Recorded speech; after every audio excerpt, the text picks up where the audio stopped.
No, tungkol din po ito sa mga sabungero. Hindi po papayag ang Malacanang na walang kapuntahan ho ito. Kagaya na lang nung hearing ni Bato de la Rosa. Si Bato, kung mag-hearing naman po yun, alam mo na sayang lang ang pera ng bayan dun eh. O eto, pakinggan nyo. Kahapon po may panibagong update po na nilabas yung lumabas na witness si alias Totoy doon po sa kaso ng mga missing sabungero, and may mga pinangalanan po siyang ilang mga kilalang personalidad. Meron po bang panibagong direktiba ang Pangulo sa mga ahensya kaugnay po ng investigasyon dito?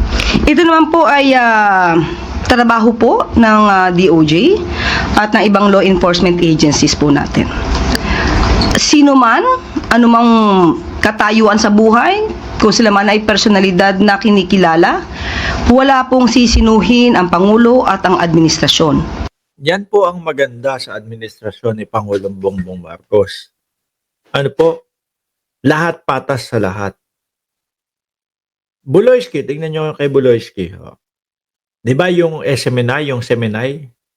Ninuuto pa nila ang Pangulo dati. Oh, ito, sama kami sa iyong kampanya. Kami ang magpapakilala sa iyo. No? Bibigyan ka namin ng airtime sa Semenay. Oh, yung gano'n.